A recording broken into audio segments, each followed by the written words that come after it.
सुबह उठते ही जिसे देखने का मन करे, मेरी ऐसी मोहब्बत हो तुम। तुम्हारी तस्वीर के सहारे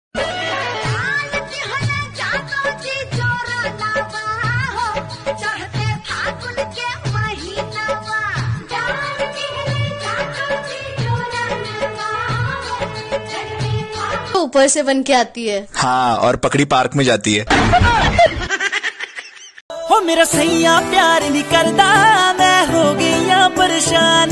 गल गल ते में ना लड़दा, कट रखी मेरी जान। हो मैनू किते लेके न जावे, हो मैनू रोज रवावे, रात कुड़िया। शिवरात्रि के दिन हर कोई भोलेनाथ की मस्ती में झूम लेना, और तेरी हर ख्वाहिश पूरी हो जाएगी। मेरे शिव शंकर के चरण चूम लेना। हर हर महादेव। मैडम आप बिहारी हो ना? नहीं। मैम आप बिहारी हो? नो। मैम आप बिहारी हो ना? जी नहीं। मैम बताइए ना, क्या आप एक बिहारी हो? काड़े एकदम भगलोले है, एक के बाद बोल बोल के काहेला हमरा माथा भुकाड़ा। क्या खबर थी कि उससे मोहब्बत हो जाएगी, हमें तो बस उसका मुस्कुराना अच्छा लगा था। लड़कों का नशा प्यारे नशा सबसे नशीला है, जिसे देखो यहाँ वो हुस्न की बारिश में गीला है। सबके नाम पे करते सभी अब रास लीला है।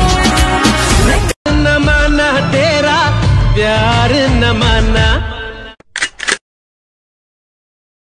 तेरी जिंदगी में चली आई मेरी जिंदगी में चली आई। बड़ा चोलिया में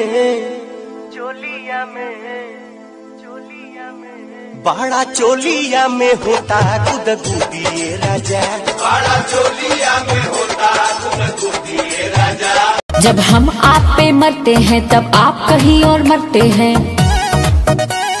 कहते हो बुलाती है जाने का नहीं, हाँ हाँ जाने का नहीं।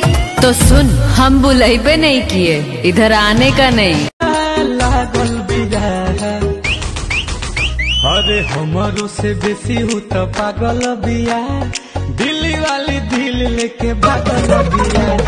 हमारो से बेसी हूँ तो पागल बिया, दिल्ली वाली दिल लेके।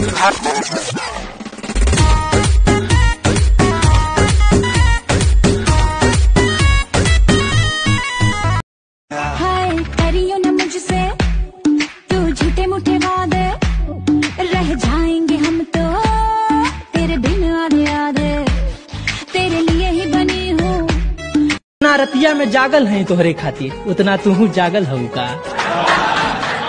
जितना रतिया में जागल है तोहरे खातिर, उतना तू जागल हूँ का। रखिया मारी लू सबके समनवा घटवा पर, जाना पागल हूँ का। मन कोहरता तोहके तरापी हो,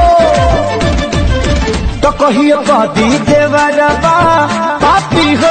मोरी जवानी के फोटो कापी हो। हो कृष्णा दे दर्दिया प्रमोद जी, प्यार करो नहीं तो होई विरोध जी। अरे वाह, क्या वाह? ओहो हनु हम जानो तानी जवन चा, हम कितनो गरियानी